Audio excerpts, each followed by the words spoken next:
विभवांतर यानी वोल्टेज वैद्युत में सबसे महत्वपूर्ण राशियों और विचारों में से एक है और इस वीडियो में हम विभवांतर के अर्थ को समझेंगे। हम उसके लिए एक सहज समझ विकसित करने की कोशिश करेंगे।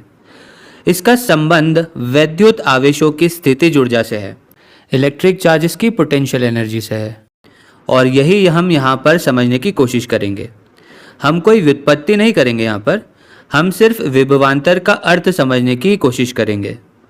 तो इसे समझने के लिए हम गुरुत्वाकर्षण के साथ एक सादृश्य यानी एक एनालॉजी से शुरुआत करते हैं। विभवांतर को समझने के लिए यानी पोटेंशियल डिफरेंस को समझने के लिए हम गुरुत्वाकर्षण का उपयोग कर सकते हैं। तो हम इसे समझने के लिए एक पहाड़ बनाते हैं।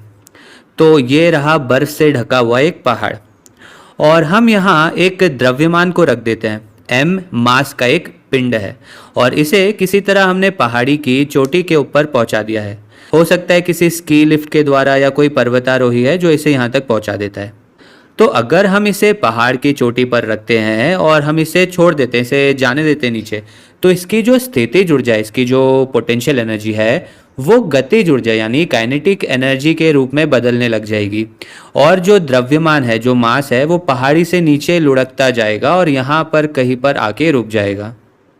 तो यहाँ क्या हो रहा है, स्थितिज ऊर्जा जो है वो गतिज ऊर्जा में बदल रही है और जब ये पिंड नीचे लुढ़क रहा होता है तो नीचे लुढ़कते हुए ये कुछ कार्य भी कर सकता है। हो सकता है ये किसी पेड़ से टकरा कर उसे गिरा दे, हो सकता है ये किसी भालू से टकरा जाए, दूसरी चट्टानों से इधर उधर उछल जाए। तो ये पिंड नीचे आते हुए कार्य भी कर सकता है। तो ये हमारा हो गया द्रव्यमान जो नीचे की तरफ लुढ़क रहा है। और चलिए इसे यहाँ पर फिर से बना लेते हैं।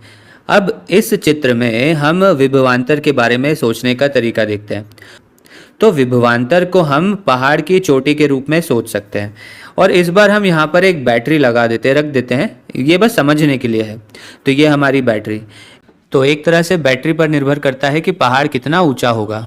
ध्यान रखिए, हम यहाँ पर केवल एक सादृश्य देख रहे हैं, एक एनालॉजी ही देख रहे हैं। बैटरी वास्तव में इलेक्ट्रॉनों को पहाड़ी की चोटी तक पहुंचाती है। तो यहाँ ये बैटरी के टर्मिनल है। बैटरी का ये ऋणात्मक टर्मिनल है जिससे एक इलेक्ट्रॉन बाहर निकल रहा होगा और अगर हम इसे छोड़ते हैं यहाँ से तो ये चोटी से नीचे आना शुरू कर देगा और अंततः ये बैटरी के धनात्मक टर्मिनल तक आ जाएगा। और आपके दिमाग में भी शायद कुछ इस तरह की ही छवि होगी परिपथ की, यानी एक सर्किट की। ये जो परिपथ है इसमें अलग अलग घटक होते हैं, जैसे कि प्रतिरोध हो सकता है यानी रेजिस्टर हो सकता है, या फिर संधारित्र हो सकता है, कैपेसिटर हो सकता है, ठीक है, या कुछ इसी तरह की और भी चीज़ें हो सकती है। और इलेक्ट्रॉन जब नीचे आ रहा है तो इस परिपथ में जो भी इस तरह के घटक है तो इलेक्ट्रॉन उनसे टकरा कर या उनसे इंटरैक्ट करके कार्य भी कर सकता है, वर्क भी कर सकता है। तो विभवांतर जो है वो पहाड़ की ऊंचाई के समानुपाती है। इलेक्ट्रॉन जब ज़्यादा ऊंचाई पर होगा, अधिक ऊंचाई पर होगा, तो उसका विभव भी उच्च होगा और इलेक्ट्रॉन जब कम ऊंचाई पर होगा तो उसका विभव निम्न होगा, उसका विभव कम होगा।